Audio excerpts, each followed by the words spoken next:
Right, evening everyone, and here we are again, our second exam prep for the year for BMNG, those of you that did it in first semester with us. So as with first semester, there are a couple of disclaimers I need to put in.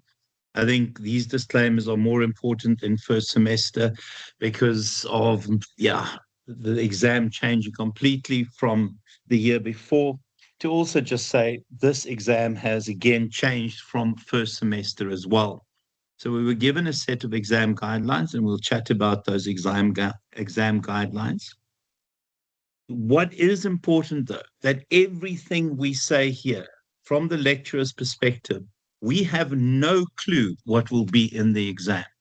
We are simply making suggestions. We're giving you practice questions. We have very, very little guidance because of the exams changing completely. What I can say to you is that we had for the face-to-face students a test, and some of the questions that were in the test brief appeared in the exam. So maybe this time some of those exam questions will also appear that are in the exam brief, but there are no guarantees. But when it came to the test for the full time, there were questions taken from the test brief word for word. So I would start by working out the exam brief questions. Em, you had your hand up? Sorry, it was just me. I can't find the comment section. So I was just saying hi, that I'm here. Sorry. I've just got people at my house. I'm just pausing the sound. Okay, no problem, Em. So we don't know what's going on. These are merely suggestions. These are merely guidelines. We are flying blind. Now, my biggest concern is in first semester, despite on 8 separate occasions me saying to students that we do not see the exam and that I do not see the exam, somebody went and found 5 seconds of a recording claiming that this is all I said in the entire exam, and it was, this is what the exam will look like. So I'm going to try and avoid saying 5 seconds where people can steal 5 seconds and then misrepresent the information from this meeting. I trust that we don't have to deal with this, because if I have to have a letter from moms and things like that I have to deal with. Remember, we are flying blind. We do not see the paper whatsoever. These are suggestions. These are guidelines. Good luck to finding 5 seconds that you can isolate and send through to the individuals that did it, the 3 individuals that did that. So I'm going to start with the exam brief. So you would have received this by now. You would have downloaded this from the tertiary hub. I just want to see, we've got 2 pages, 3 pages on 3 people on the second page. I just want to see how many people are here. So this is from the tertiary hub. So as I had said at the beginning, please remember, these were questions that essentially appeared word for word in the actual test when we received the test. We've isolated 2 case studies for you to look at. The other case studies we had seen previously, it doesn't mean that they won't appear again, but we believe that the 2 case studies that are most likely to make an appearance, and we hope they make an appearance, will be the ones that we show you.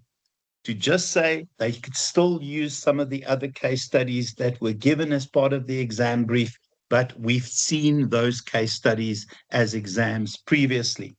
So this one we've seen as an exam previously, so we've excluded this from our prep.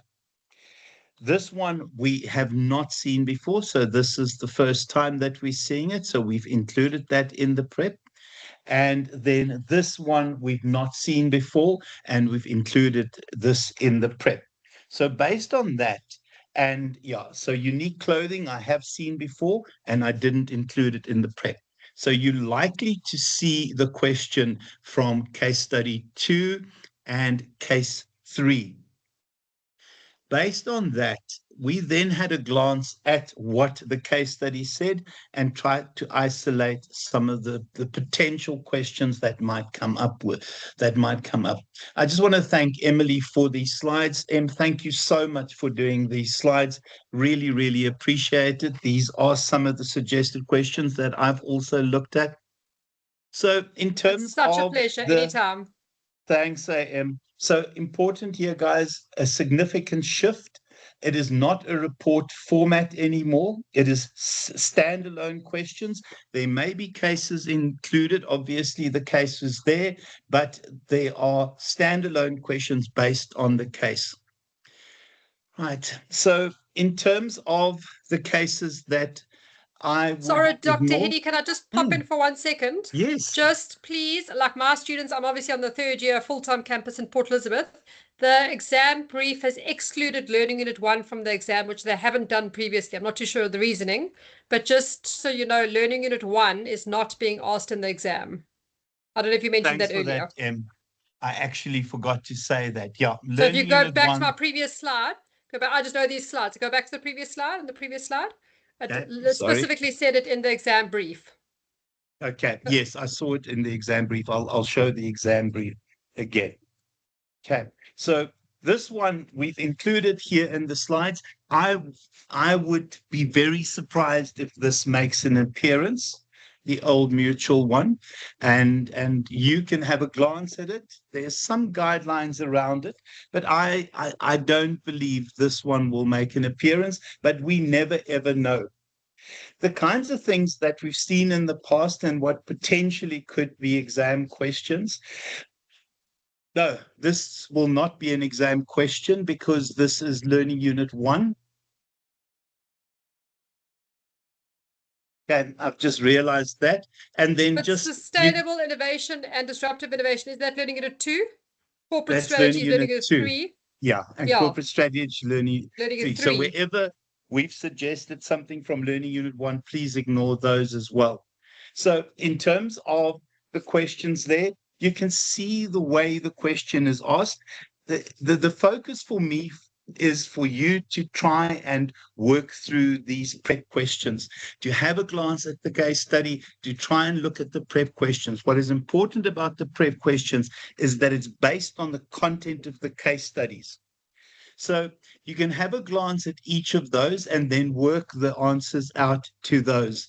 So I think the key thing, and again, we do not see the final paper, but you'll see their questions from every single learning unit. I think there is quite a bit of information discussed in the my gosh, sorry, I should be skipping that. There are quite a bit of questions and quite a bit of focus in terms of the strategic level innovation in the discussion and around some of the details in the case study for Microsoft and Coca-Cola. There is definitely evidence that we will see some sort of what corporate strategy are they adopting and other elements that might contribute to that. But also, I think the idea of sustainable innovation keeps making an appearance as well. There will be some elements around disruptive innovation. And then other parts of that question, and you can see the kind of elements that we use ChatGPT to identify for us. So we'll share these with you. The same with Chat being used for best before. The questions that are there are suggested. So for me, I believe that you'll see cases 2 and 3. I would be very surprised if this case is included. What is important, and I'll go through each of the cases and the questions in a second. What is also important is to remember what you get for some of the rubric elements, what I would call the freebie marks. Make sure that you pay significant attention to the rubric while you're preparing. So if I look at the cases that we have and the specific questions, so these will be from Gemini. Now, I believe that the Gemini questions are a lot better than the ChatGPT questions. And I spent quite a bit of time on Gemini and verifying it with the content. So you'll see, okay, question first, learning unit, ignore, but you'll see very clearly the kind of things that are considered. Blue ocean, red ocean stuff. You'll also see in terms of value innovation, some discussion there. In terms of the corporate level strategy, talking about diversification, focusing around related diversification, and then also this idea of the link with suppliers and potentially taking over your own suppliers. Also, some elements suggested that might come in. Go for it, Kim. Yeah, sorry, I'm just going back to what you said about the rubric, Henny, and I'm sorry I'm just jumping in here, but also No just problem. to reiterate that, especially when it comes to the rubric, remember there's quite a lot of marks awarded for application. So often we find students know the theory well, but remember on third year level, guys, it's very important to apply it to the case study. So apply back to Old Mutual, apply back to your case study that you have been given. Often we find students have a good grasp of the theory, but then lose, and you'll see most of the marks are coming from application. So just to reiterate, when you're looking at the rubric, remember application, application, application.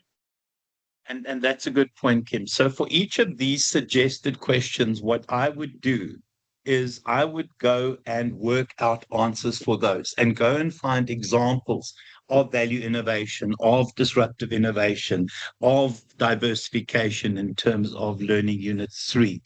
So I would definitely spend quite a bit of time on those. Sorry, let me just find which document I had open.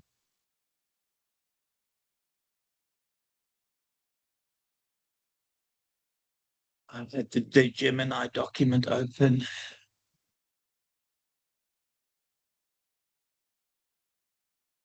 Okay, so it was this one.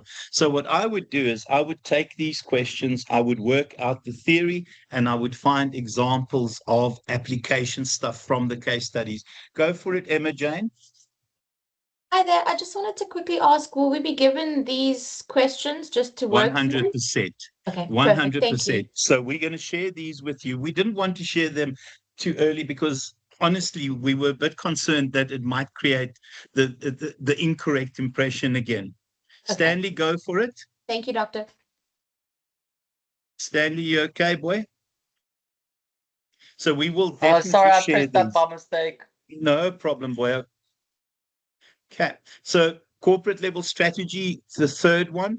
I would definitely take these suggested questions and go and work out the theory answers as well as work out the application answers. In terms of global advantage, yeah, so you can see here using Porter's Diamond. Again, I would know Porter's Diamond. I would study Porter's Diamond. Having said that, you have to study every little item in each of the learning units. Every bit has to be studied. Insofar as our slides are concerned, mine, Emily, and Emily's slides, I would trust the slides. I would trust my slides 100% and not try and study from the textbook and create your own notes. Go for it, Em.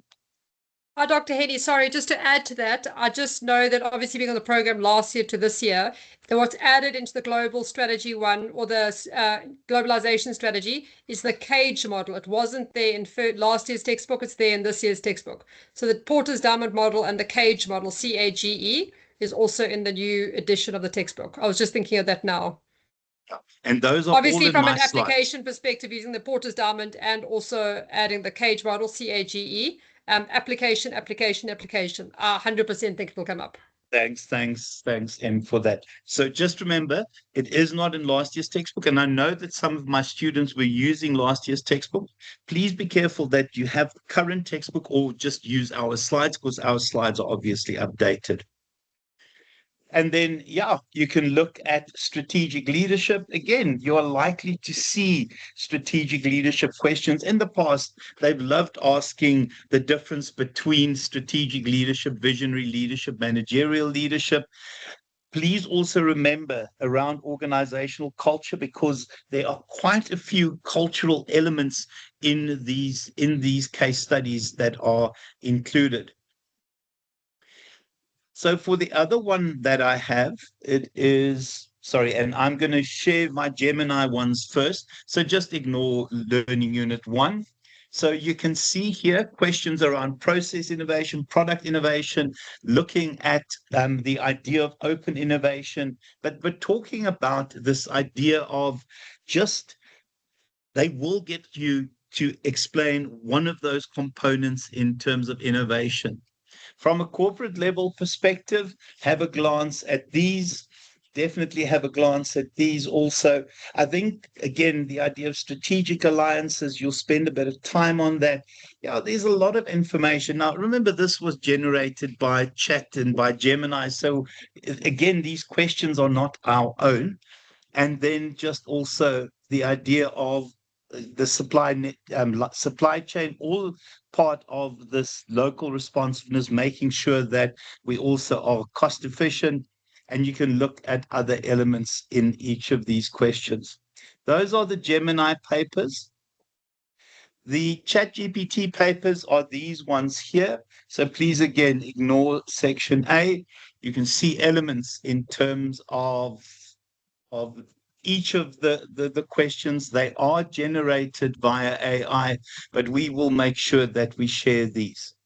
In addition to these, guys, what I'll do is I will share just broad guidelines, and I need to spend a bit of time and put my mind to it. Just broad guidelines that we believe have come from the cases. Go for it, Emily.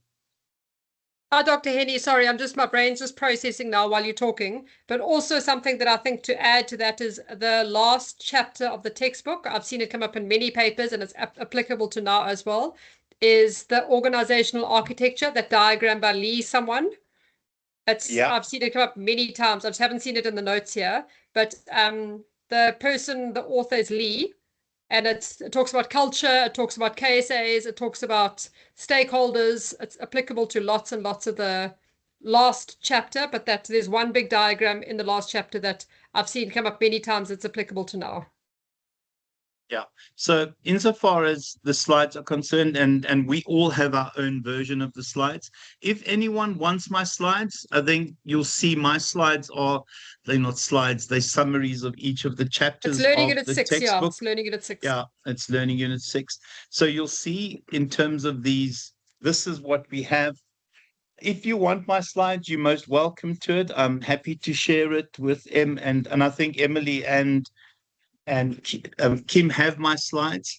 So the slides are available, or if you want, just send me a WhatsApp. I'll stick my number in here and I'll share my slides with you. But my slides are a summary of the textbook, and I think so are Kim's and Emily's. But we do not have a cooking clue what will be in this paper. In addition to this tonight, I need to spend a bit of time with those two cases again, and I will share via additional suggestions that might make an appearance. But I haven't had enough time with the cases. We've just been overwhelmed. So if you want them, honestly, the one thing I can tell you now is trust my slides. You have to study absolutely everything. There is nothing we can predict. And we found that out in first semester, and that is our concern about making predictions. So I'm happy to share those exam paper questions, but I will also share broad guidelines that we'll send out to you at some point. I just need to spend a bit more time with these cases. I need to spend a bit more time with them. So we'll make sure that you get these papers. You can look at the recordings. But the truth is, you have to study absolutely everything. You have to 100% study absolutely everything. Any questions at this point?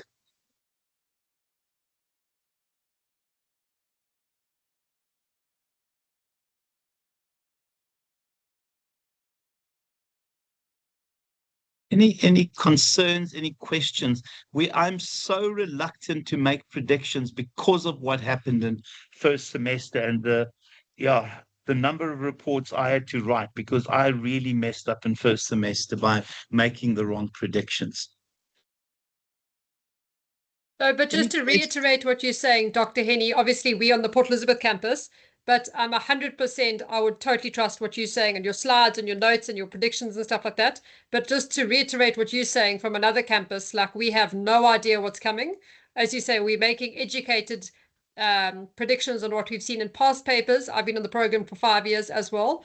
But we have no idea. Like you, we were totally blindsided in the first semester by the exam that came out. But feeling a bit more confident now about second semester, hopefully.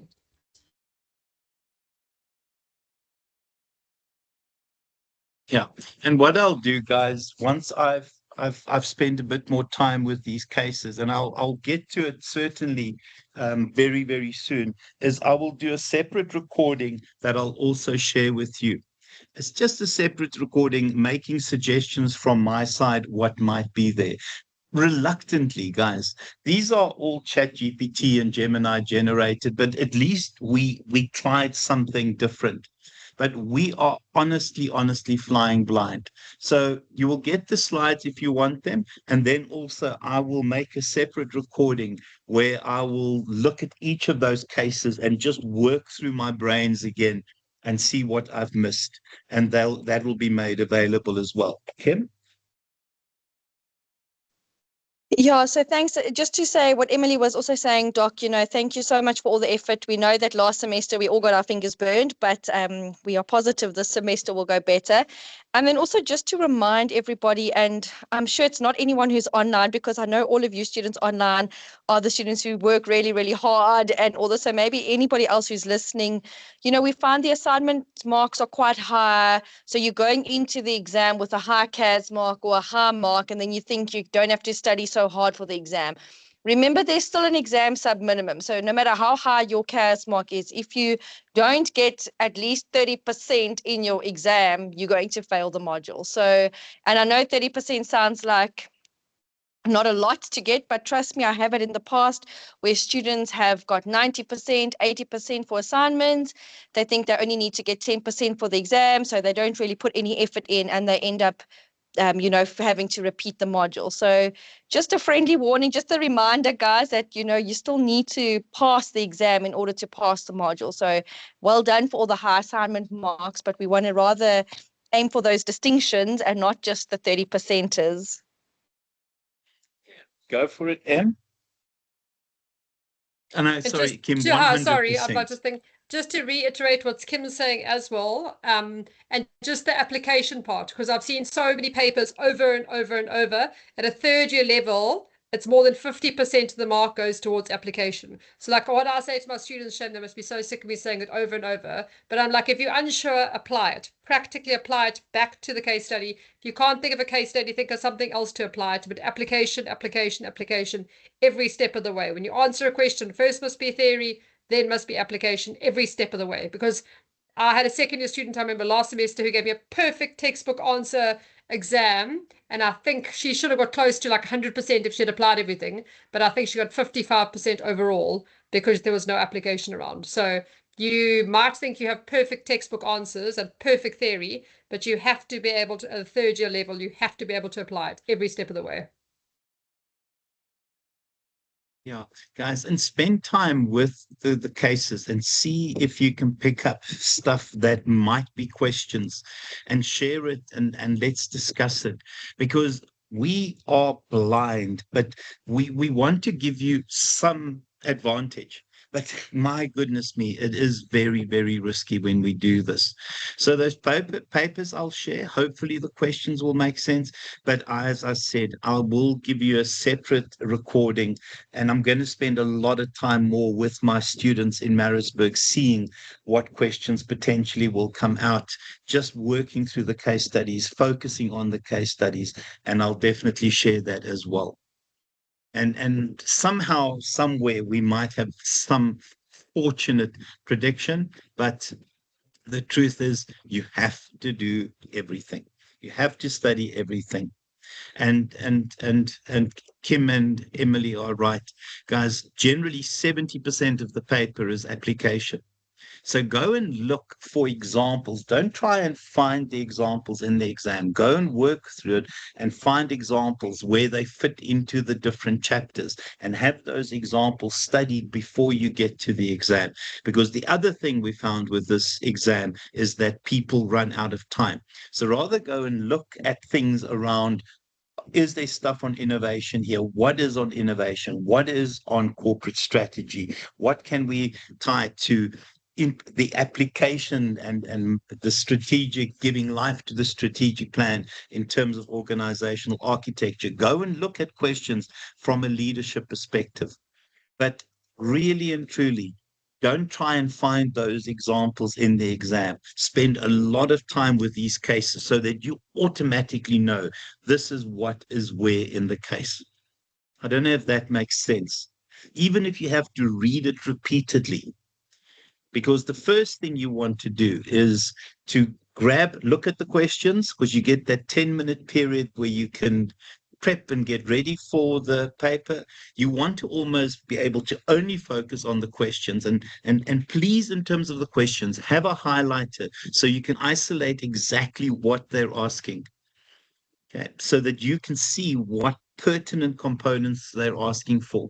But by the time you get to the exam, that case study must completely live in your head. You must know what to find where. And I know that sounds a bit of a pain, but we're giving you 2 cases. I think I would ignore the other cases, again, without knowing that anything about the paper. But the 2 that we've said, I would have them.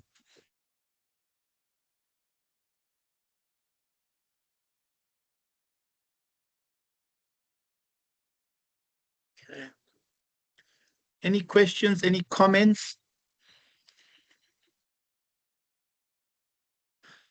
Guys, if there's nothing else, I will make the other recording available during next week. And yeah, I don't know if I've helped in any way, because we are so nervous about being specific, but this is what we have. Any questions, any comments from anyone? Thank you so much for that, Kim and Em. Yeah, thank you so much. Leah, go for it. Oh, thanks, Leah. Okay, guys, if there's nothing else, I'm going to call it quits, and then we'll send the slides when you ask for them, and I'll also make sure that you get the second recording and these examples of the exams. Cheers, everyone. I will hang on. Thanks, Henry. Yeah, it's a pleasure. I can't Cheers, type a Marty. comment, but I'm saying thank you. No, it's fine. Thank you, Dr. Absolutely Henny, for fine. the effort.